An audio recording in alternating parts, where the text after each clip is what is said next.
Mari kita berdoa. Tuhan, kami serahkan jam ini ke dalam tangan-Mu. Berkata-katalah di dalam hati kami, Tuhan.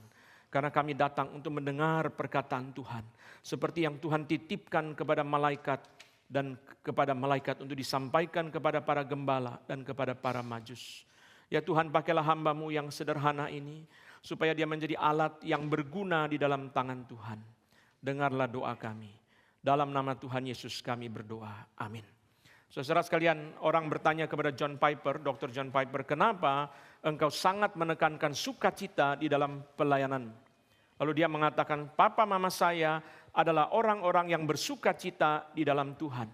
Kami pergi kemana mereka menyanyi di mobil, mereka memuji Tuhan. Dan papa daripada John Piper, Dr. Bill Piper adalah seorang pengkhotbah penginjil keliling. Dan saudara, dia setiap kali pergi seminggu, 2 minggu, kadang 3 minggu, saudara. Dan anak-anaknya dan istrinya, saudara, mereka tidak pernah kecewa karena Dr. Bill Piper itu seorang yang terus pergi untuk memberitakan Injil. Kenapa, saudara? Setiap kali dia pergi, dia pulang, saudara, dia membawa kesaksian. Seorang alkoholik sudah 25 tahun, akhirnya maju ke depan, menangis, bertobat, dan Tuhan ubah hidup dia. Saudara, cerita itu memberkati seluruh keluarga. Istrinya, 2 anaknya, John dan kakak perempuannya, dan juga mertuanya. Saudara, mereka begitu sukacita. Dan bukan saja demikian, Dr. Bill Piper adalah seorang yang sangat suka humor.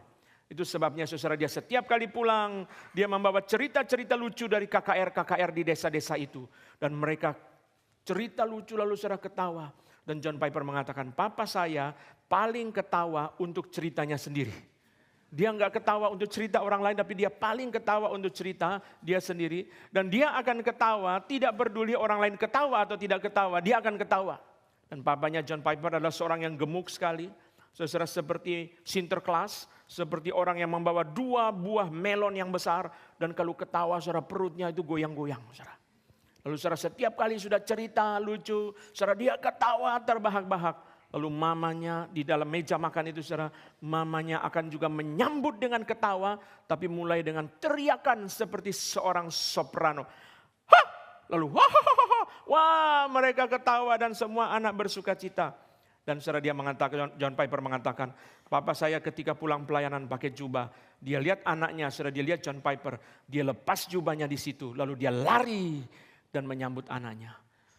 Kakak perempuan John Piper suka itu koleksi apa, saudara sekalian, itu barang-barang apa ya. Lalu saudara, John Piper juga koleksi apa. Setiap kali papanya pergi pelayanan selalu dia ingat bawa pulang barang-barang koleksi untuk anak-anaknya. Sehingga mereka sangat bersuka cita di dalam Tuhan. Seorang yang hidupnya sangat bersuka cita. Saudara sekalian, satu kali seorang berkata kepada John Piper, John, saya berkomitmen 10 tahun ini berdoa bagi engkau setiap hari. John Piper mengatakan, saya tidak pernah dengar orang berkomitmen berdoa bagi saya setiap hari. Tapi ada orang yang mengatakan kepada saya, sudah 10 tahun saya berkomitmen berdoa bagi engkau setiap hari. Tetapi saudara, minggu depannya John Piper mendengarkan papanya cerita kepada dia, John, sebelum engkau lahir, saya sudah janji kepada Tuhan berdoa bagimu setiap hari sampai saya meninggal. Saudara, seorang anak yang mengasihi Tuhan, melihat papanya yang benar-benar hidupnya sungguh dipakai untuk Tuhan. Banyak kesaksian yang indah. Saudara, bagaimana papanya seorang yang begitu mencintai Tuhan dan hidup di dalam kebahagiaan. Biasanya di Amerika orang-orang fundamentalis itu, mereka cenderung adalah orang-orang yang kaku, yang dingin, yang keras.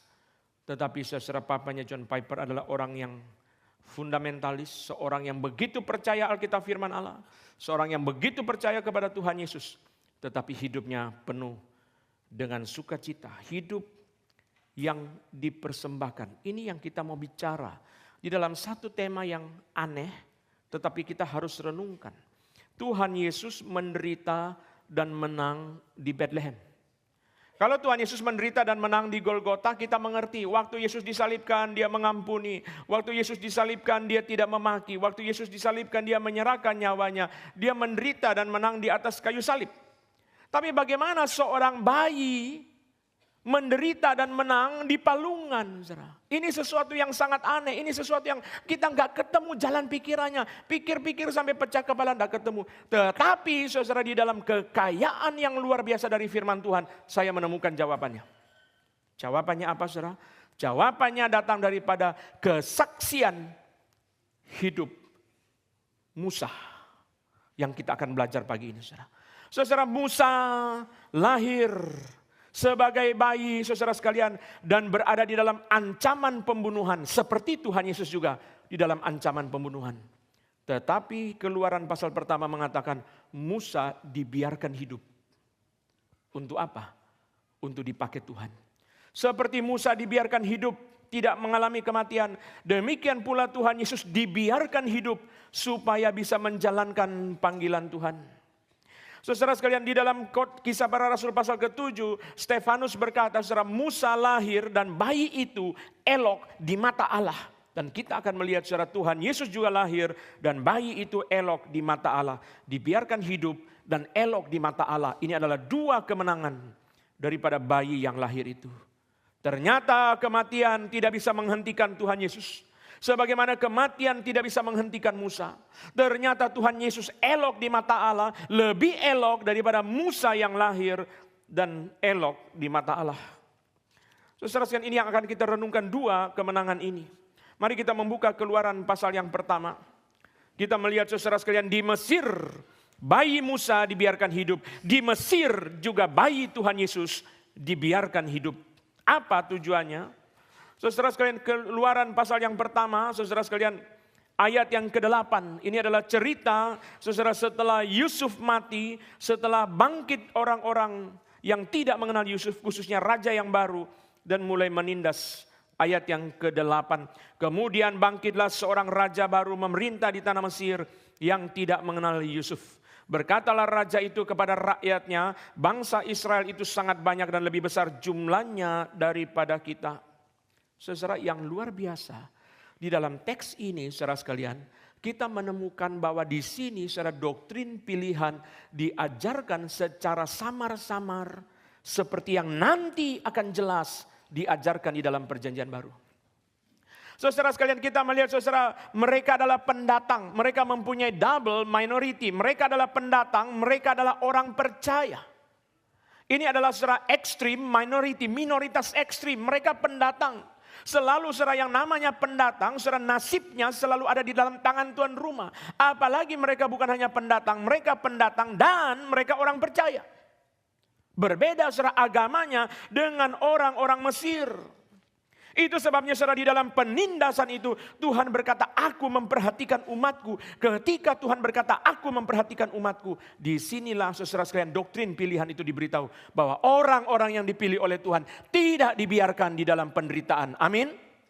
Orang-orang yang dipilih oleh Tuhan tidak dibiarkan di dalam penderitaan. Saudara, di dalam surat Paulus menjadi jelas. Karen Jobs mengatakan, saudara, ketika orang percaya mulai tergoda untuk meragukan kebaikan Tuhan, saat itulah rasul-rasul muncul dan berbicara tentang doktrin pilihan. Tuhan memilih engkau sebelum dunia dijadikan.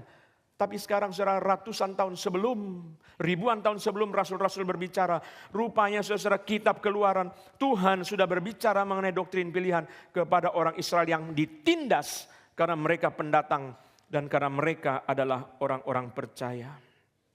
Saudara sekalian, itu sebabnya di sini saya merasakan bahwa sejak permulaan Alkitab sampai akhir Alkitab sama, orang-orang pilihan Tuhan tidak dibiarkan di dalam penderitaan mereka. Sama, konsisten saudara, Alkitab berbicara dari awal sampai akhir Alkitab saudara, sama. Orang-orang pilihan Tuhan tidak dibiarkan di dalam penderitaan mereka. Saudara, ini adalah cerita yang biasa kita baca di masyarakat, cerita sosial yang biasa. Orang-orang pendatang dan orang-orang minoritas itu nasibnya ada di dalam tangan host and dominant culture, kebudayaan tuan rumah yang dominan. Mereka tidak berani macam-macam, mereka cenderung sembunyi-sembunyi. Kecuali di dalam negara bebas, kalau tidak di dalam negara bebas mereka tidak mempunyai kesempatan untuk memperlihatkan kebudayaan mereka. Karena itu hanya akan mendatangkan kesulitan yang baru. Kita lanjut secara membaca ayat yang ke-10. Marilah kita bertindak dengan bijaksana. Terjemahan ini kurang tepat. Marilah kita bertindak, marilah kita berurusan dengan cerdik. Bertindak dengan cerdik, itu bahasa aslinya.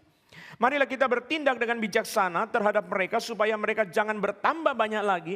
Jika terjadi peperangan, jangan bersekutu nanti dengan musuh kita dan memerangi kita lalu pergi dari negeri ini. Saudara, saya rasa heran, saudara. Orang Mesir menyembah politeisme. Politeisme itu kan banyak dewa. Tapi mereka tidak toleran. Kalau orang Yahudi menyembah monoteisme, satu Allah, lalu mereka kerasnya, siapa saja mengaku Yesus itu Tuhan harus mati. Kenapa? Karena mereka menyembah satu Allah. Orang Yahudi sama dengan orang Islam. Satu Allah, satu pribadi, monoteisme mutlak, keras. Tapi yang menjadi saya heran, orang Mesir ini politeisme, saudara, menyembah banyak dewa. Rupanya banyak dewa tidak membuat mereka menjadi toleran. Orang percaya menyembah Allah Tritunggal, satu Allah tiga pribadi, sikap hatinya selalu penuh dengan kasih. Saudara bisa menerima orang lain, bisa menerima perbedaan. Heran sekali. Saudara mereka tidak bisa terima. Nah, di sini kita mengerti bahwa alasan mereka bukan alasan agama. Alasan mereka adalah alasan politik. Kalau mereka bertambah banyak, lalu saudara ada musuh menyerang kita, mereka bekerja sama dengan musuh, lalu kita akan habis. Ayat 11a, sebab itu pengawas-pengawas tadi ditempatkan atas mereka untuk menindas mereka dengan kerja paksa. Tetapi makin ditindas, ayat 12, makin bertambah banyak dan berkembang mereka. Makin ditindas, makin bertambah banyak dan makin berkembang mereka. Sehingga orang merasa takut kepada orang Israel itu. Ayat 13, lalu dengan kejam orang Mesir memaksa orang Israel bekerja. Ayat 14, dan memahitkan hidup mereka dengan pekerjaan yang berat. 15. Raja Mesir juga memerintahkan kepada bidan-bidan yang menolong perempuan Ibrani. 16. Apabila kamu menolong perempuan Ibrani pada waktu bersalin, kamu harus memperhatikan waktu anak itu lahir. Jika anak laki-laki, kamu harus membunuhnya. Tetapi jika anak perempuan, bolehlah ia hidup. 17 bersama-sama. Tetapi bidan-bidan itu takut akan Allah dan tidak melakukan seperti yang dikatakan Raja Mesir kepada mereka. Dan membiarkan bayi-bayi itu hidup. Berita pembunuhan ada di Mesir pada waktu Musa lahir. Berita pembunuhan ada di Bethlehem pada waktu Yesus lahir. Dan saudara, di Mesir Musa diselamatkan. Juga di Mesir Tuhan Yesus diselamatkan, diloloskan daripada kematian. Dibiarkan hidup. Kalau kita memakai istilah dari ayat 17, saudara, dibiarkan hidup. Saudara, kita tahu cerita ini kalau kita membaca terus, saudara, sampai akhirnya saudara sekalian, Firaun tidak bisa apa-apa karena bidan itu berkata, perempuan Ibrani itu kuat-kuat, kita belum datang mereka sudah lahir. Akhirnya Firaun berkata, lemparlah semua bayi laki-laki itu ke dalam sungai. Dari situ saudara, putri Firaun itu saudara sekalian membawa bayi Musa yang berumur 3 bulan, saudara, pergi ke dalam istana, disusui dulu dan kemudian pergi ke dalam istana. Kenapa? Saudara, pasal 3 ayat 10, mari kita lihat. Keluaran 3 ayat 10. Keluaran 3 ayat 10. Jadi sekarang pergilah, aku mengutus engkau kepada Firaun untuk membawa umatku Israel keluar dari Mesir. Kenapa Musa dibiarkan hidup? Supaya dia diutus oleh Tuhan untuk membawa Israel keluar dari Mesir. Kenapa Tuhan Yesus dibiarkan hidup? Supaya Tuhan Yesus boleh mati di kayu salib, bangkit dan menjadi juru selamat kita, membebaskan kita dari perbudakan dosa. Sebagaimana Musa melepaskan orang Israel dari perbudakan Mesir, demikian dan lebih lagi Tuhan Yesus melepaskan manusia dari perbudakan dosa. Saudara sekalian, kita pindah loncat sekarang ke Matius. Mari kita loncat ke Matius pasal 2. Saudara lihat Matius pasal kedua. Tuhan Yesus lahir di dalam suasana ini. Ayat yang kelima. Matius pasal yang kedua, ayat yang ketiga. Ketika Raja Herodes mendengar hal itu, terkejutlah ia beserta seluruh Yerusalem. Kenapa Herodes terkejut? Herodes ini bonekanya Romawi.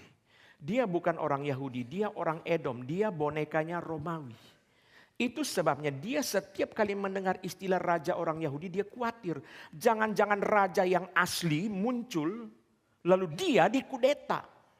Itu sebabnya saudara, Herodes yang begitu paranoia, begitu penuh dengan ketakutan, saudara, mulai gelisah ketika orang Majus dari timur datang mencari raja yang akan dilahirkan.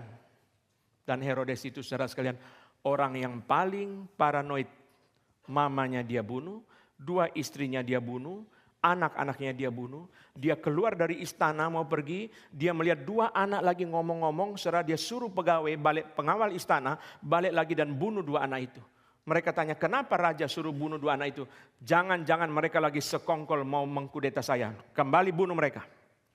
Maka Kaisar Romawi, Kaisar Agustus mengatakan, lebih baik menjadi babi Herodes daripada menjadi anak Herodes. 2 istri dibunuh, mama mertua dibunuh, mama dibunuh, saudara. Saudara, begitu kejam. Saudara, tetapi Herodes ini orang hebat. Itu sebabnya disebut sebagai Herodes Agung. Saya kadang-kadang tidak bisa terima saudara Herodes Agung.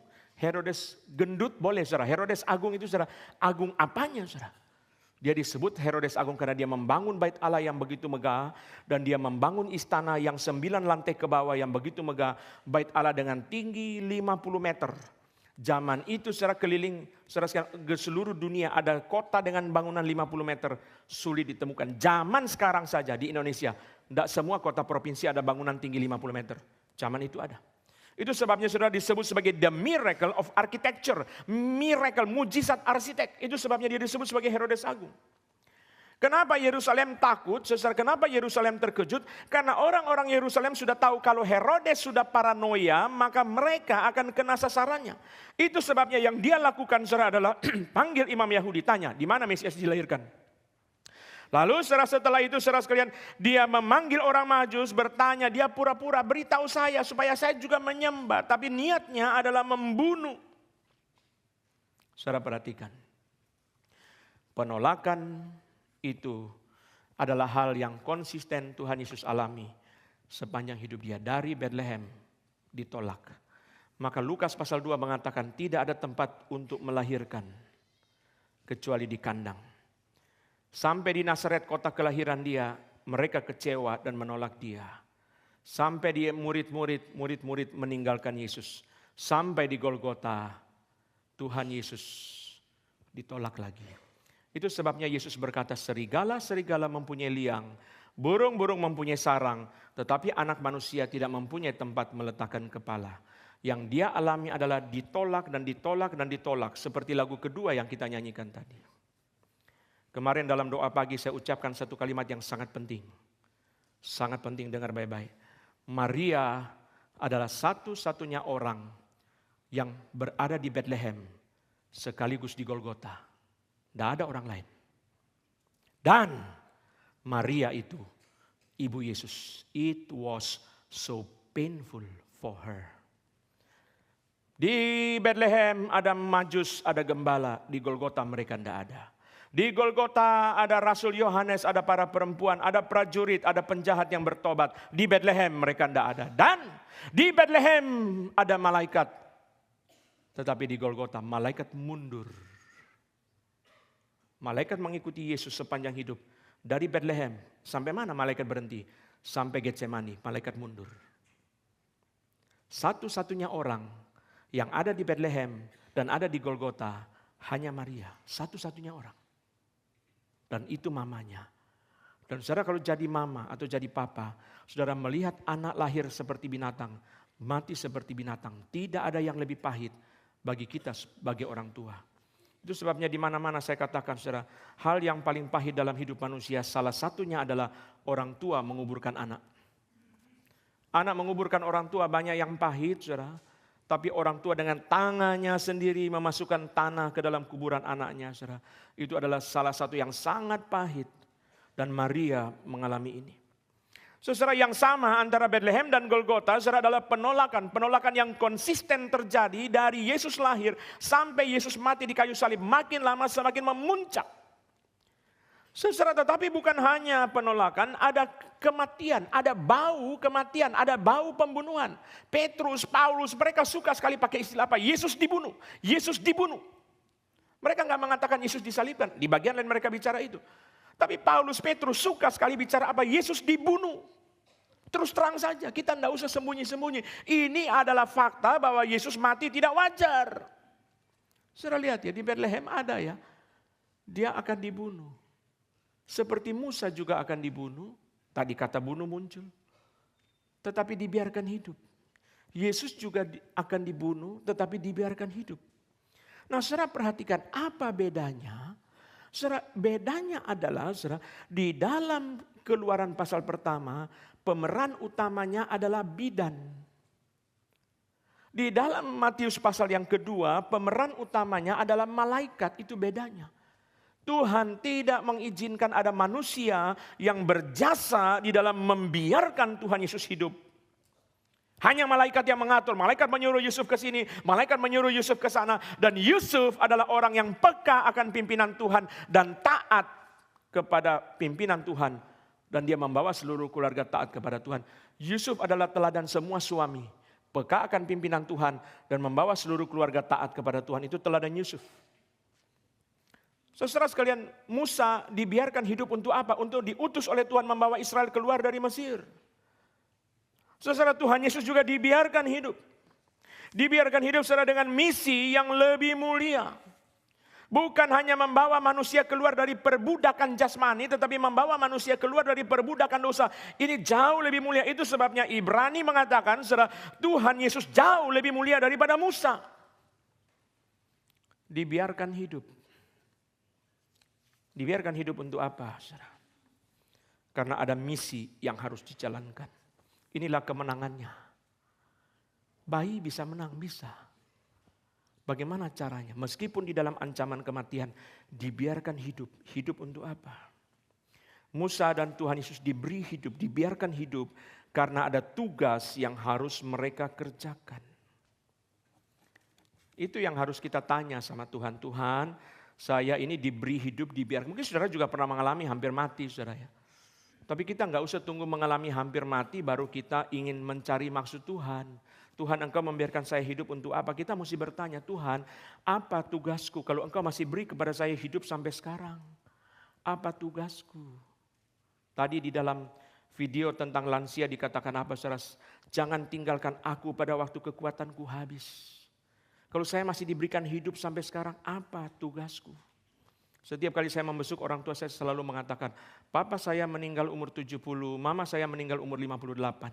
Kalau om sama tante masih diberi hidup, itu satu anugerah. Mesti tanya sama Tuhan, apa maunya Tuhan untuk kehidupan om dan tante yang diberikan hidup yang lebih panjang. Apa ya? Kenapa kita diberikan hidup? Kenapa kita dibiarkan hidup? Musa dibiarkan hidup. Jangan mati Musa, engkau harus membawa Israel keluar dari Mesir. Tuhan Yesus dibiarkan hidup, kenapa? Jangan mati sekarang, nanti matinya di Golgota, bukan mati di Bethlehem. Bethlehem bukan tempat Tuhan Yesus mati, nanti matinya di Golgota. Kita bertanya, Tuhan, saya dibiarkan hidup, untuk apa tugas saya Tuhan? Saudara sekalian, saya menemukan dengan kata kunci tidak pernah di Alkitab, saudara, orang-orang yang menjalani hidup itu, saudara, mereka memakai istilah tidak pernah. Hana yang ada di dalam cerita Natal, saudara, Hana orang tua itu tidak pernah meninggalkan bait Allah dan siang malam beribadah dan dengan berpuasa dan berdoa. Tidak pernah meninggalkan ibadah dan doa. Kita diberikan hidup saudara, supaya kita tidak pernah meninggalkan. Satu hari pun kita nggak mau meninggalkan yang namanya membaca Alkitab, berdoa, beribadah kepada Tuhan. Karena itulah kita dibiarkan hidup. Waktu orang Israel dibawa keluar dari Mesir, Tuhan katakan supaya mereka beribadah kepadaku. Kita dibiarkan hidup untuk apa? Supaya jangan meninggalkan ibadah dan doa. Kalau saudara sudah mulai berhenti beribadah dan doa, saudara mesti tanya, Tuhan, untuk apa saya diberikan hidup ini? Saya tidak beribadah, saya juga tidak berdoa, saya juga tidak membaca Alkitab, saya juga tidak belajar firman Tuhan. Saudara. Orang Israel dibebaskan dari perbudakan Mesir supaya mereka beribadah kepada Tuhan. Saudara, Paulus mengatakan kepada Raja Agripa kalimat yang sangat memberkati. Ya Raja Agripa, kepada penglihatan yang dari sorga itu tidak pernah aku tidak taat. Ya Raja Agripa, kepada penglihatan yang dari sorga itu, inilah hidupku. Aku selalu taat kepada visi itu, aku selalu taat kepada panggilan itu, aku selalu taat kepada firman itu, aku selalu taat kepada isi hati Tuhan itu. Paulus hidup untuk ini. Kalau Hana tadi saudara hidup untuk beribadah, berdoa, berpuasa. Tidak pernah meninggalkan bait Allah saudara. Paulus hidup untuk menjalankan panggilan Tuhan. Yaitu saudara dia membawa firman Tuhan kepada orang-orang bukan Yahudi. Inilah hidup dia. Terhadap panggilan itu aku tidak pernah tidak taat. Ya Raja Agripa, apapun kesulitannya aku akan terus taat. Itulah hidupku. Yusuf mengatakan, saudara sekalian, di dalam penjara Yusuf mengatakan, sebab aku diculik begitu saja dari negeri orang Ibrani, dan di sini pun aku tidak pernah melakukan apa-apa yang menyebabkan aku layak dimasukkan ke dalam liang tutupan ini. Yusuf berkata, saya menjaga kesaksian hidup saya. Tidak ada hal yang saya lakukan yang membuat saya layak dimasukkan ke dalam penjara ini. Berarti saudara, Yusuf menjaga kesaksian hidup dia. Itu sebabnya Yusuf adalah satu-satunya orang, saudara sekalian, yang tidak dicatat dosanya di dalam Kejadian, khususnya di dalam 5 kitab Musa.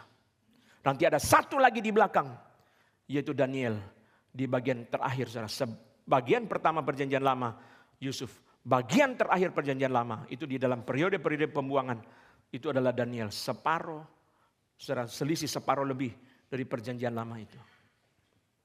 Aku hidup untuk menjaga kesaksian. Aku tidak pernah tidak taat kepada panggilan itu. Aku tidak pernah tidak taat kepada firman itu. Aku tidak pernah sembarangan hidupku, kata Yusuf. Tidak ada hal yang membuat aku harus masuk ke dalam penjara. Inilah hidupku. Hana beribadah, Paulus mentaati panggilan, Yusuf menjaga kesaksian. Kenapa saudara? Karena ketika kita menjadi orang percaya, tidak pernah satu kali pun kita berhenti sebagai orang Kristen. Paulus mengatakan, saudara-saudara, perak atau emas atau pakaian tidak pernah aku ingini dari siapapun. Aku senantiasa bersaksi kepada orang-orang Yahudi dan kepada orang-orang Yunani supaya mereka bertobat kepada Allah dan percaya kepada Tuhan kita Yesus Kristus. Aku tidak ingin perak, emas atau pakaian. Yang aku inginkan adalah jiwa mereka diselamatkan. Saudara mesti tanya, kalau Tuhan masih beri saya hidup buat apa ya? Untuk Tuhan, untuk orang lain. Paulus mengatakan, sungguh demikian, aku tidak pernah melalaikan apa yang berguna bagi kamu. Apa yang kita lakukan? Aku hidup untuk apa? Untuk melakukan firman Tuhan, untuk Tuhan dan untuk orang lain. Kalau aku masih dibiarkan hidup, berarti ada firman Tuhan yang harus aku lakukan untuk Tuhan dan untuk orang lain. Beribadah, mentaati panggilan Tuhan, menjaga kesaksian, menginginkan orang percaya, melakukan apa yang berguna bagi orang lain. Kita mesti tanya terus, Tuhan, saya masih diberi hidup untuk apa? Saya masih diberikan hidup untuk apa, Tuhan? Kalau Musa dibiarkan hidup, ada manfaatnya. Kalau Tuhan Yesus dibiarkan hidup, ada manfaatnya. Apa manfaat saya dibiarkan hidup? Itu sebabnya kalau saudara sakit, jangan hanya berdoa minta sembuh. Tapi tanya sama Tuhan, Tuhan, saya kalau sembuh mau ngapain? Kalau sembuh, setelah sembuh menjadi berbuat dosa, buat apa, saudara? Saudara, John Wesley, orang besar, kita tahu ya, penginjil besar, pengkhotbah yang luar biasa. Pada umur 6 tahun, saudara sekalian, rumah tempat papanya pendeta Samuel Wesley itu saudara tinggal kebakaran. Karena anak-anak begitu banyak, saudara sekalian, maka saudara dia tidak bisa menolong semua. Dia keluar bawa berapa, pembantu bawa berapa, saudara. Anaknya itu saudara seluruhnya 19. Lalu yang hidup tidak tahu berapa, saudara. Jadi dia tidak sanggup membawa semuanya. Saudara, lalu setelah sebentar, nanti saya kasih tahu. Lalu kemudian setelah semua sudah dibawa keluar, masih tinggal satu anak yang ada di atas, lantai atas. Yaitu John, umur 6 tahun. Lalu saudara, dia bagaimana caranya saudara? Ketika papanya mau masuk dari lantai 1 untuk naik ke atas, saudara, ternyata saudara, tangga itu sudah ditutupi oleh plafon yang jatuh. Jadi tidak bisa saudara, lalu dia keluar kerumunan orang banyak, dia berkata kepada orang banyak, ambil tangga supaya kita lewat jendela, langsung ambil dia. Dan John Wesley, saudara yang masih ketiduran, dia merasa terang begitu bercahaya. Dia merasa sudah pagi. Kok panas ya? Seperti sudah pagi. Saudara, begitu dia bangun seluruhnya sudah api. Dan saudara dia juga pintar, saudara dia naik ke atas lemari supaya orang yang dibawa bisa melihat dia. Akhirnya saudara sekalian, tangga tidak datang-datang. Mereka langsung orang naik ke atas pundak orang untuk selamatkan dia. Setelah selamatkan dia, John Wesley selalu mengenang kisah ini. Dan dia mengatakan, saya adalah puntung api yang dicabut dari api. Itu dari Zakaria, kitab Zakaria. Puntung yang dicabut dari api. Karena dia mempunyai tugas yang sangat besar.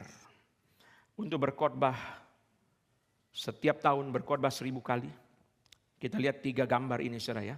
Kita melihat 4 gambar ini saudara. Gambar yang pertama, ini adalah orang melukis saudara ketika dia diselamatkan saudara. Orang naik ke atas pundak orang dan membawa dia keluar. Rescue of John Wesley, ini lukisannya saudara. Lalu saudara di tempat di dekat rumah di mana kebakaran ini saudara, ada satu prasasti. Coba dikasih lihat saudara. Prasasti ini saudara sekalian sangat indah. Kalimat yang paling bawah, Lord, let me live not to be useless. Tuhan biarlah saya hidup, tapi jangan sia-sia. Kenapa saudara? Mengenang dia pernah hampir mati kebakaran. Di rumah itu saudara, di Epworth rumah itu saudara sekalian. Di tempat itu ditaruh tulisan ini. Tuhan, jikalau saya boleh hidup, jangan menjadi sia-sia. Di kemudian hari setelah dewasa dia berkhotbah kepada orang-orang Indian. Kita melihat foto yang berikutnya, saudara, dia berkhotbah kepada orang-orang Indian. Dan saudara, ini yang lebih populer lagi adalah ketika gereja Inggris tidak menerima dia berkhotbah di dalam gereja Inggris. Dia berkhotbah di open air. Inilah mereka yang memulai namanya khotbah di lapangan terbuka. Dimulai daripada mereka, saudara John Wesley. Dia pernah berkhotbah di lapangan terbuka kepada lebih dari 30.000 orang. Saudara sekalian, sama ceritanya, dibiarkan hidup karena ada tugas. Diberi hidup karena ada tugas. Apa tugasku Tuhan? Itulah kemenangan Yesus. Dibiarkan hidup karena ada tugas. Yesus dibiarkan hidup karena ada tugas. Kita bertanya. Satu cerita di Alkitab saudara, yaitu Lazarus. Lazarus diberikan hidup oleh Tuhan, dibangkitkan oleh Tuhan. Buat apa? Banyak cerita saudara. Tetapi saudara, cerita yang paling kuat itu saudara sekalian adalah dia menjadi uskup di Larnaca di Pulau Siprus. Di atas kuburan dia yang kedua, ini kuburan yang kedua, kuburan yang pertama di Betania, yang mana Yesus bangkitkan dia. Di atas kuburan yang kedua itu didirikan gereja Agios Lazarus. Itu gerejanya, coba dikasih lihat. Ini adalah gereja di atas kuburan Lazarus yang kedua. Secara dia dibangkitkan oleh Tuhan untuk kemudian dia diutus menjadi uskup. Katanya sudah diutus oleh Paulus dan Barnabas. Sampai dia meninggal 30 tahun. Dia masih melayani di Siprus, Siprus itu sebelahnya Libanon, sampai 30 tahun. Dan dikatakan saudara sekalian, selama 30 tahun itu Lazarus tidak pernah tersenyum. Kenapa saudara? Karena dia ingat waktu dia mati itu, dia melihat orang-orang yang binasa dalam neraka. Itu sebab selama 30 tahun, dia tidak pernah tersenyum. Satu-satu kalinya dia tersenyum, adalah ketika melihat orang mencuri pot tanah liat. Dia tersenyum sambil mengatakan, tanah liat, mencuri tanah liat. Lalu dia tersenyum. Saudara diberikan hidup, yang penting masih sehat. Bapak Ibu yang sudah lansia, nanti hari Jumat ada Natal lansia, mari kita datang. Karena Mazmur mengatakan pada masa tua pun kita bisa berbuah. Jadi lansia yang paling berbuah itu Pendeta Stephen Tong, saudara ya. Umur 84 masih berkhotbah keliling berbagai negara dan berbuah. Suatu kali ada sepasang opa-oma, opanya umur 82, omanya umur 75. Karena cucunya kerja di Tiongkok, mereka kirim pesan, tolong belikan pil awet muda. Lalu cucunya belikan pil, lalu kirim pil itu kepada opa-omanya. Opa-oma, ini ada 12 pil, satu pil bisa bikin tambah muda 10 tahun. Langsung omanya ambil 4, langsung diminum. Secara waktu liburan, cucunya kembali, setelah sampai di rumah itu dia melihat seorang ibu muda cantik menggendong bayi. Lalu dia tanya, permisi Bu, oma mana? Lalu ibu itu mengatakan, cucuku saya ini omamu. Karena saya minum 4, jadi dari 75 sekarang tinggal 35 umur saya. Terus kalau gitu opanya mana? Nah sisa 8 opanya minum semua jadi 82 tinggal umur 2 sekarang. Makanya saya gendong dia. Saudara sekalian, kita tidak harus mengharapkan menjadi awet muda seperti itu. Saudara tidak perlu. Tetapi yang penting sehat, masih bisa melayani. Kita melayani karena diberi hidup berarti ada tugas. Kalau saudara mengatakan, Pak, orang tua koma, orang tua sakit di tempat tidur, tidak bisa ngapa-ngapain, tidak bisa ngomong, tidak bisa apapun, hanya tidur saja di tempat tidur. Apa masih ada tugas? Ada. Tugasnya adalah melatih anak cucunya untuk mengasihi, untuk sabar, untuk tekun, untuk beriman. Itu tugasnya. Dia nggak bisa ngapa-ngapain, saudara. Dia hanya tidur di tempat tidur, bicara pun tidak bisa, sakit pun tidak bisa ngomong, lapar pun diam saja, saudara. Lalu apa tugas dia di hadapan Tuhan? Tugasnya ada, melatih anak cucunya belajar mengasihi orang tuanya, belajar berbakti, belajar setia, belajar beriman. Kalau pergi-pergi, belajar beriman. Ada tugasnya. Kalau masih diberi hidup, itu berarti ada tugasnya. Yang kedua, saudara, mari kita membuka Kisah Para Rasul pasal ke-7. Elok di mata Tuhan. Ini kemenangan yang kedua. Kemenangan yang pertama adalah dibiarkan hidup. Kemenangan yang kedua adalah Musa elok di mata Tuhan. Apa artinya? Mari kita lihat. Kisah Para Rasul 7 ayat yang ke-20. Pada waktu itulah Musa lahir dan ia elok di mata Allah. 3 bulan lamanya ia diasuh di rumah ayahnya. He was beautiful in God's sight. He was beautiful to God. Dia cantik di hadapan Tuhan. Terjemahan yang lain, saudara, he was well pleasing to the Lord. Dia berkenan kepada Tuhan. Saudara, hal ini dicatat karena Kisah Para Rasul pasal yang kedua memberitahu bahwa ketika Musa dilahirkan, orang tuanya melihat anak itu cantik, maka disembunyikan 3 bulan lamanya. Lalu kemudian akhirnya dibuang dan dipungut oleh putri Firaun. Saudara sekalian, dia dilahirkan cantik, elok. Tetapi saudara, Stefanus berkata dalam Kisah Para Rasul bahwa elok di mata Tuhan. Keluaran 2, Ibrani pasal yang ke-11 bicara mengenai elok. Lalu saudara, diskusi panjang lebar di antara para ahli dan saya simpulkan menjadi begini. Rupanya memang Musa ini lahir dalam kondisi yang sangat ganteng.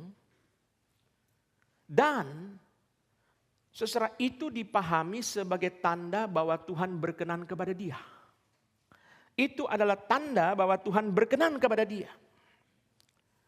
Tetapi saudara, kita tidak bisa memutlakan bahwa orang yang Tuhan berkenan itu adalah orang yang ganteng saja. Karena 1 Samuel 16 Tuhan berkata, bukan perawakan yang aku lihat tetapi hatinya. Bukan perawakan yang aku lihat tetapi hatinya. Tapi saudara, para ahli di dalam diskusi panjang lebar mengenai ini, saudara, menyimpulkan bahwa memang Musa itu dilahirkan ganteng. Keluaran 2 mencatat, Ibrani 11 mencatat, saudara. Tetapi Stefanus berkata dia elok di mata Allah. Stefanus memberikan tafsiran yang berbeda. Di sini kemudian membentuk satu pemikiran, saudara. Kenapa dia disembunyikan? Karena dia elok di mata Allah. Dia dianggap berkenan kepada Allah. Dia diperkenan oleh Allah.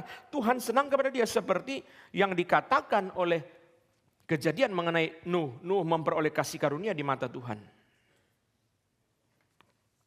Saudara sekalian, Tuhan Yesus lahir lebih elok. Kenapa saudara? Karena penderitaan yang dialami oleh Tuhan Yesus lebih berat daripada penderitaan Musa. Siapa yang menolong Tuhan Yesus? Tidak ada. Saudara, Yusuf harus lari. Malam itu juga menyingkir ke Mesir. Malam itu juga. Jangan bilang dulu saudara. Sekarang aja tol Cipali aja bola-balik kecelakaan di malam hari saudara. Sudah 2000 tahun, teknologi sudah lebih canggih, kendaraan sudah ada lampu jalan, ada GPS saja, saudara, kecelakaan masih begitu banyak terjadi di malam hari. Apalagi saudara, perjalanan malam hari Yusuf membawa keluarganya menyingkir 241 kilometer. Dari Bethlehem sampai ke Mesir kurang lebih 1 minggu. Naik unta, naik kuda, naik unta saudara, 1 minggu. Tuhan Yesus lebih elok daripada Musa. Tuhan memperkenankan Musa karena Tuhan mempunyai tugas untuk Musa. Tapi Tuhan Yesus yang lebih mulia daripada Musa, tugasnya lebih luar biasa. Yesaya 53 ayat yang kedua berkata, Tuhan Yesus tidak tampan, nubuat tentang hamba yang menderita itu. Ia tidak tampan dan semaraknya pun tidak ada, sehingga kita memandang dia. Jadi belum tentu gambar Yesus seperti yang kita terima dari abad Renaissance itu ya. Yang memang mereka menggambarkan orang dengan sangat ganteng saudara.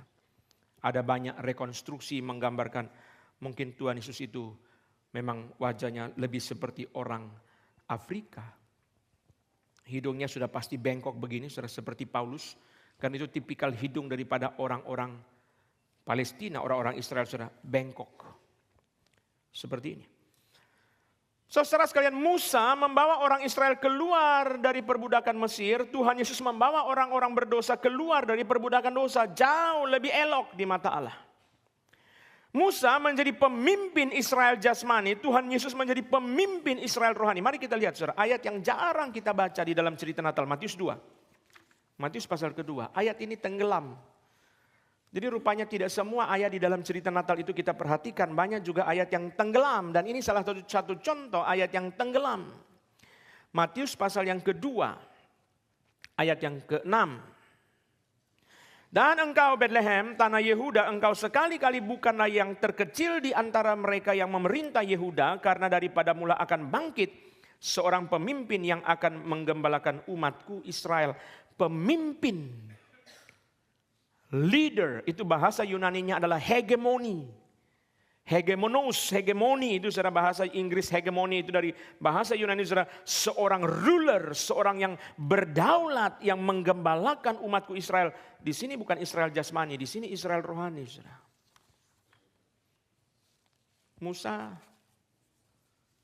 elok di mata Allah. Saya waktu membaca ayat ini saudara, saya berdoa, Tuhan jadikanlah kami orang yang elok di mata Allah.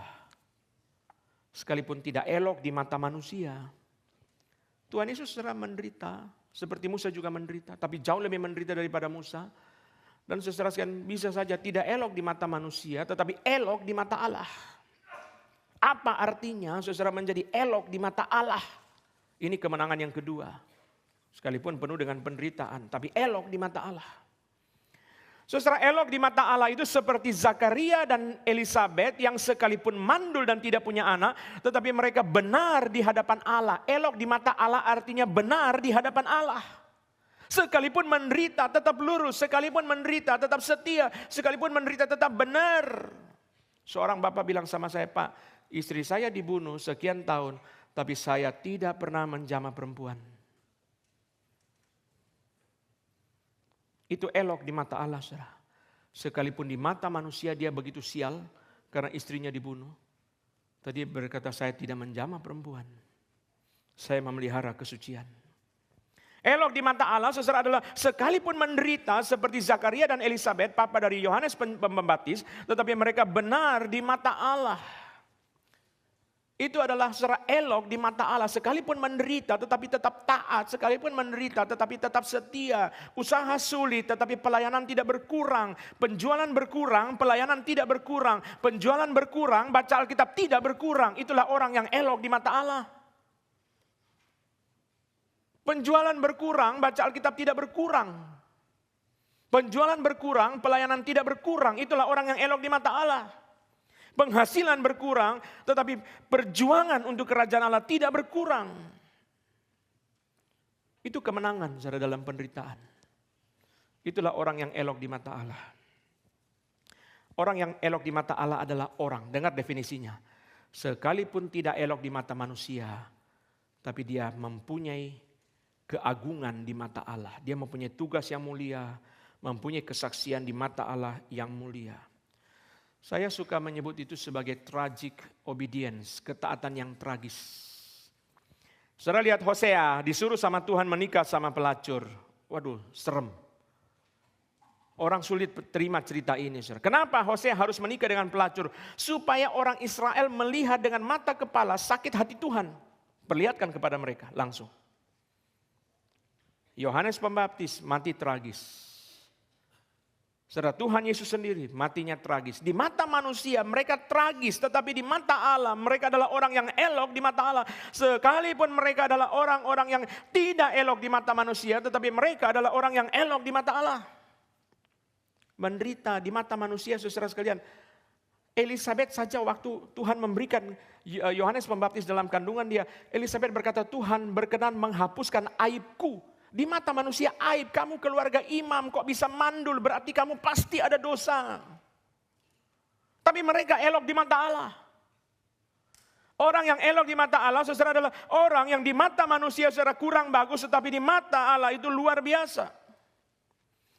Yefta, orang Gilead itu adalah seorang pahlawan yang gagah perkasa, tetapi ia anak seorang perempuan sundal.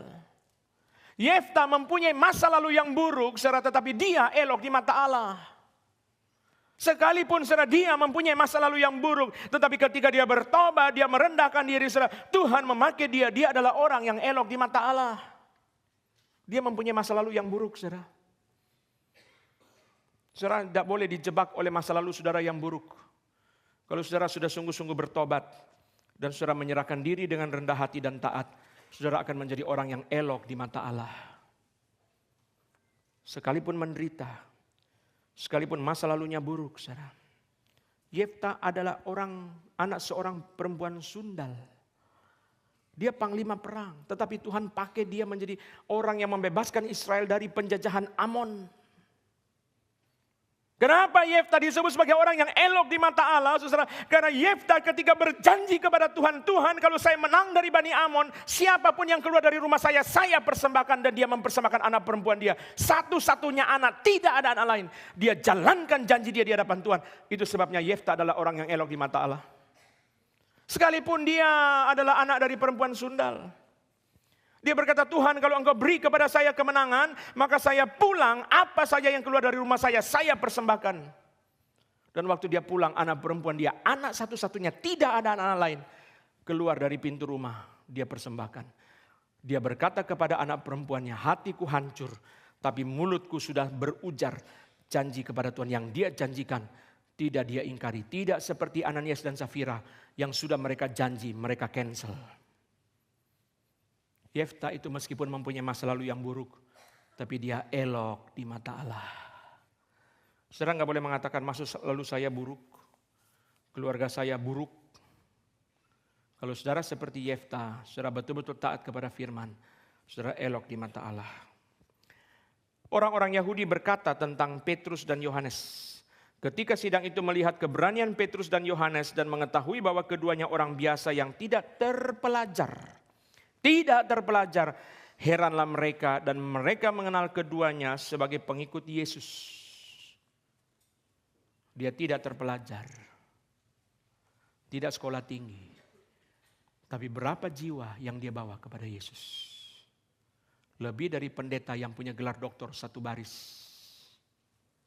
Dia adalah orang yang elok di mata Allah. Sekalipun dia orang yang tidak terpelajar, sekalipun dia orang yang tidak tamat SD. Sekalipun dia orang yang hanya bisa membacakan traktat. Seperti tukang beca di India itu tanya sama pendeta setelah dia diselamatkan. Pak pendeta, saya tukang beca, apa yang bisa saya lakukan untuk pekerjaan Tuhan? Pendeta itu mengatakan beritakan Injil. Dan 70 anggota keluarga dia dibawa kepada Kristus.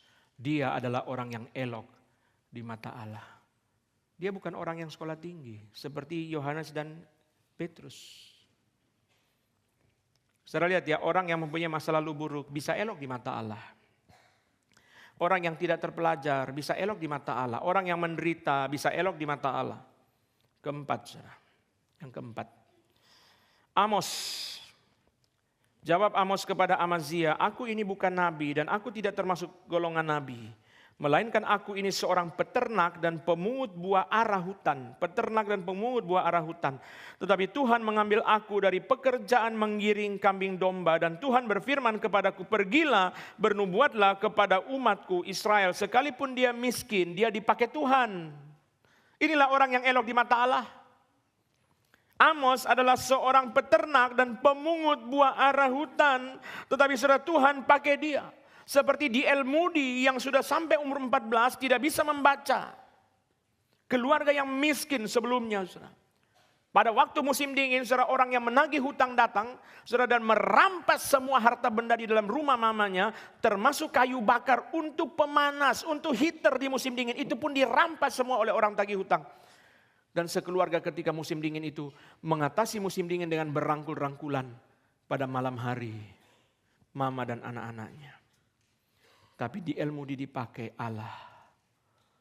Begitu dahsyat, saudara. Saudara lihat ya, 4 macam dari contoh-contoh yang saya berikan ini. Orang yang elok di mata Allah, seperti Zakaria dan Elizabeth, sekalipun menderita, mereka taat kepada firman. Orang yang elok di mata Allah seperti Yefta, sekalipun dia mempunyai masa lalu yang buruk, keluarga yang buruk, dia dipakai oleh Tuhan. Dan dia jalankan janji dia kepada Tuhan. Yohanes dan Petrus, sekalipun mereka tidak terpelajar, mereka elok di mata Allah karena mereka dengan berani memberitakan Injil dan Roh Kudus memenuhi mereka. Amos, pemungut buah ara dan peternak, dipanggil oleh Tuhan. Seorang pengemis di pinggir jalan situ yang tidak ada nilainya. Kalau one day Tuhan panggil dia, saudara, dan Tuhan pakai dia, sekalipun orang yang paling kaya, presiden pun harus mendengar kalau dia memberitakan firman. Karena dia elok di mata Allah. Karena dia elok di mata Allah. Saya tutup khotbah ini saudara dengan James McGrady. James McGrady, saudara, saya dengar cerita ini dari Edwin Orr. James McGrady adalah pendeta Presbyterian di Skotlandia dan seorang yang terkenal karena wajahnya jelek. Coba dikasih lihat ya seberapa jeleknya ya. Enggak jelek-jelek amat saudara rasanya ya. Tapi saudara sekalian mungkin ada versi foto yang lebih jelek, mungkin ada ya. Saudara, dia dikenal sebagai wajah yang jelek, saudara, sehingga setiap kali orang ketemu dia, orang selalu tanya begini, itu orang jelek sekali, apa pekerjaannya? Lalu orang beritahu dia seorang pendeta. Lalu orang berkata kalau dia seorang pendeta dia pasti mempunyai berita untuk disampaikan. Lalu orang mendengarkan dia. Saudara, dia berkhotbah, dia seorang pendoa syafaat juga, saudara, dia berkhotbah, saudara sekalian. Dan kebangunan rohani di Kentucky, Amerika Serikat, saudara, ribuan orang datang, saudara sekalian. Itu adalah di dalam pelayanan dia. Paling banyak saudara pernah 11.000 orang mengikuti perjamuan kudus yang dipimpin oleh James McGrady. Saudara, dia berdoa dan berdoa, Tuhan, orang yang jelek seperti saya, apa gunanya? Dan Tuhan berkata, saya bisa pakai kamu. Seperti 5 roti dan 2 ikan, apa gunanya? Kata Andreas. Apa gunanya 5 roti dan 2 ikan ini? Tetapi Tuhan bisa pakai menjadi berkat untuk ribuan orang. Dari kebangunan rohani yang Tuhan pakai untuk dia mulai, terjadilah namanya saudara gerakan besar, pengutusan misionaris, penghapusan perbudakan, pendidikan, ratusan perguruan tinggi yang didirikan saudara pada masa itu. Salah satunya adalah dimulai dari kebangunan rohani yang dimulai oleh James McGrady. Orang yang elok di mata Allah, sekalipun dia dianggap tidak elok oleh manusia, tapi dia elok di mata Allah. Saudara mau menjadi orang yang elok di mata manusia? Atau mau menjadi orang yang elok di mata Allah? Mari bersama-sama dengan saya berkata, Tuhan, jadikan saya orang yang elok di mata Allah. Itulah kemenangan Yesus. Bayi yang lahir itu menang sekalipun dia menderita. Sekalipun dia tidak tampan, tapi dia elok di mata Allah. Mari kita bangkit berdiri. Penatua Andreas dan Vikaris Joshua akan memimpin doa meresponi firman Tuhan. Mari kita masuk ke dalam doa. Mari kita berdoa. Bapa kami yang ada di dalam surga, sebagaimana dengan firman Tuhan yang kami dengarkan, berkatilah kami semua termasuk hamba-Mu dan juga para penatua dan para diaken dan diakonis. Berkatilah kami supaya jangan kami elok secara ekonomi, tapi kami hina secara rohani. Janganlah sampai kami elok secara kepintaran kami, tapi kami jelek secara hati kami. Janganlah kami elok secara rupa kami, tapi buruk rupa secara tingkah laku kami di mata Tuhan. Berkatilah kami ya Tuhan, supaya gereja kami berkenan di mata Tuhan. Karena bayi Natal itu sudah menguduskan dan menyucikan kami dengan kuasa Roh Kudus. Sehingga kami dijadikan juga gereja yang elok di mata Tuhan. Berkenan bagi kemuliaan nama Tuhan. Bersaksi bagi nama Tuhan. Dimanapun kami hidup, dimanapun kami bekerja, dan dimanapun kami berkeluarga. Di dalam nama Tuhan Yesus kami mohon dan berdoa. Amin.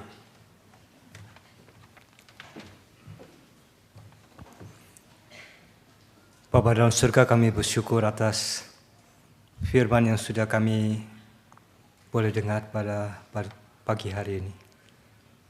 Kami datang ke hadirat-Mu Tuhan dengan segala latar belakang kami yang penuh dengan keterpurukan.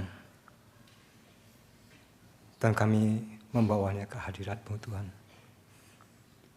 Kami memohon kiranya Engkau berkenan sekali lagi memberikan kepada setiap kami kesempatan untuk hidup melayani Engkau. Agar hidup kami boleh menjadi berkenan di hati-Mu. Tolonglah setiap kami Tuhan di dalam pergumulan kami, agar kami boleh terus bersandar kepada anugerah penyertaan dan pertolongan Tuhan. Kami sungguh membutuhkan belas kasihan-Mu. Kami sungguh membutuhkan kemurahan hati-Mu. Dan karena itu Tuhan, kami merendahkan diri kami di hadapan-Mu. Kami sangat membutuhkan Engkau. Dan kiranya sisa hidup kami Tuhan, yang masih Engkau berikan, boleh sungguh-sungguh menyenangkan hati-Mu. Terima kasih Tuhan atas anugerah, dan terima kasih untuk kebaikan-Mu. Di dalam nama Tuhan Yesus kami minta dan bersyukur. Amin. Amin. Tetap berdiri, kita bersama-sama mengaku iman kita di hadapan Tuhan. Demikian, aku percaya kepada Allah, Bapa yang Maha Kuasa, Khalik langit dan bumi, dan kepada Yesus Kristus, anaknya yang tunggal Tuhan kita, yang dikandung dari Roh Kudus, lahir dari anak darah Maria, yang menderita sengsara bawah pemerintahan Pontius Pilatus, disalibkan, mati dan dikuburkan, turun ke dalam kerajaan maut. Pada hari yang ketiga, bangkit pula dari antara orang mati, naik ke sorga, duduk di sebelah kanan Allah, Bapa yang Maha Kuasa. Dan dari sana ia akan datang untuk menghakimi orang yang hidup dan yang mati. Aku percaya kepada Roh Kudus, gereja yang kudus dan am, persekutuan orang kudus, pengampunan dosa, kebangkitan tubuh, dan hidup yang kekal. Amin. Kita akan masuk ke dalam beberapa pengumuman yang sangat penting. Saudara sekalian, yang pertama-tama adalah janji iman untuk arena. Kita akan janji iman untuk membawa jiwa, saudara, di dalam KKR Akbar Arena. Saudara bisa QR code dan saudara bisa isi data, saudara, dan bisa ajak orang untuk datang, saudara. Indonesia Arena adalah stadion yang sangat baru, yang baru dibikin kurang lebih dari setahun untuk pertandingan basket dunia. Dan ini adalah stadion yang sangat bagus, bukan stadion seperti yang kita bayangkan, kotor, saudara, dan seterusnya. Ini adalah gedung olahraga yang mempunyai 16 eskalator. Sehingga kita kalau bawa orang tua duduk paling atas pun tidak ada masalah. Karena ada 16 eskalator yang akan yang dipasang yang kita bisa pakai. Dan tempatnya yang sangat dingin, tempatnya yang sangat bagus dan sangat besar. Dan inilah kesempatan kita GRI bersama dengan 16.000 orang memperingati Natal. Mari kita datang sama-sama. Saudara, saya dorong saudara untuk isi QR code ini, saudara, untuk datang bersama-sama. Dan kami gereja menyediakan bus untuk berangkat bersama-sama sekaligus menjadi kebersamaan jemaat. Jadwal bus bisa ditayangkan, jadwal bus. Saudara sekalian, bus berangkat dari gereja. Kalau saudara diantar ke gereja, saudara, atau saudara tinggalkan mobil di gereja juga bisa. Atau saudara diantar ke gereja lalu mobil pulang. Saudara jam 12 untuk penatalayan, jam 3 untuk jemaat yang mau ikut bersama-sama. Kalau saudara membawa orang ikut bus juga nggak masalah. Kami menerima siapa saja yang mau berangkat bersama ke arena, baik jemaat ataupun bukan jemaat, orang yang saudara ajak dari cabang lain, dari gereja lain, tidak masalah. Mari kumpul di gereja dan saudara mendaftar, segera mendaftar supaya kami memesan bus sesuai dengan kebutuhan jemaat. Kita berharap seluruh GRI Kebonjeruk akan hadir di Indonesia Arena bersama dengan seluruh cabang 16.000 orang untuk bersama-sama memperingati Natal. Dan Pendeta Stephen Tong akan berkhotbah dan kita tidak tahu kesempatan seperti ini masih ada atau tidak ada lagi. Ini gedung baru dan kesempatan yang sangat langka. Saya sangat berharap Bapak Ibu bisa hadir, satu orang membawa 2-3 orang, ajak mereka datang. Dan seluruh GRI Kebonjeruk kita bertemu di Indonesia Arena pada tanggal 24 Desember jam 5 sore. Saya bersyukur acara ini tidak dibikin malam hari, tetapi sore hari. Sehingga malam hari kita sudah bisa kembali ke rumah. Saudara lihat itu stadion, di dalam brosur adalah untuk pertandingan basket. Saudara, kita akan pakai, setahu saya KKR yang pertama dipakai di Indonesia Arena adalah kita. Nah, ini kesempatan yang sangat indah sekali. Orang-orang GRI bersama dengan saudara-saudara dari gereja lain atau orang yang belum percaya, orang yang kerja di rumah kita, mari kita ajak mereka, kita bawa mereka, keluarga kita undang mereka untuk bersama-sama datang di dalam Indonesia Arena pada tanggal 24 Desember. Harap saudara tidak ketinggalan kesempatan yang sangat berharga ini untuk bisa ikut bersama-sama merayakan Tuhan Yesus lahir, bukan hanya hari ini, tetapi tanggal 24 malam. Sekali lagi saya mendorong dengan sangat amat untuk Bapak Ibu sekalian bisa hadir. Tahun depan saya akan berkhotbah dengan seri Reform Theology and Life. Bulan Januari tanggal 5 kita akan mulai dengan tema kedaulatan Allah dan kehidupan orang percaya. Akan dimulai tanggal 5 Januari tahun 2025. Allah berdaulat dan kehidupan orang percaya. Mulai tanggal 5 Januari tema ini.